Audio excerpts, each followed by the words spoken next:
Pilipinas, kakapit natin ngayon, pero napapanahon sa summer. At ito ay tungkol sa kuto o ang head louse. Ang is obligate ito parasite na namumuhay sa ulo ng tao at nag-feed siya sa human blood.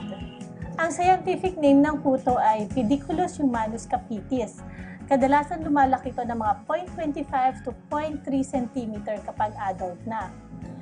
Alam nyo ba na walang pakpak ang kuto kaya hindi yun nag-hop, hindi siya nagja-jump at hindi siya lumilipad. Ang tanging paraan lang para ma-infect tayo nito kapag tayo na or nagkaroon ng head-to-head contact. Kadalasan ng mga naapektuhan ng kuto or ng head louse is yung mga bata at mga teenager kasi sila yung pag naglalaro, so nagkakaroon sila ng contact kasama ng mga kalaro nila. At ganoon din naman sa mga teenager, minsan naghihiraman sila ng mga supply, so ugaliin natin yung proper hygiene.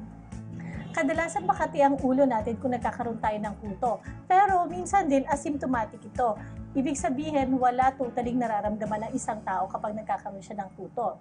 Kung sakali na maramdaman natin or nakita natin na ang mga anak natin ay may kuto, maaari tayong bumili sa butika na tinatawag natin na lice medicine.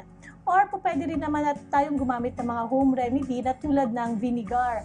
Ang gagawin lang natin dito is pagkatapos nating liguan ng ating mga anak or pagkatapos nating i-shampoo ang buhok nila, lagyan lang natin ng vinegar, yung pure na vinegar sa ulo, and i-leave natin yun for 15 minutes. And then afterwards, ipat natin ng tuyong towel, and then makikita natin na yung mga kuto sumasama yun sa towel.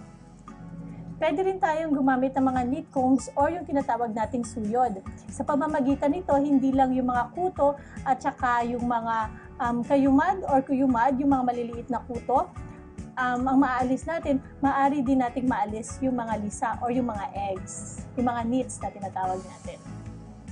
And then, kailangan natin siyang every 2 to 3 days, i-check kung meron pa mga natitirang kuto. And then, kailangan natin siyang i-retreat ulit or i-treat ulit ng lice medicine or ng vinegar after 7 days. At after 1 week to 2 weeks, i-make sure natin na lahat ng mga tinitreatment natin sa bahay natin is wala na talagang kuto or hindi na infested ng head louse.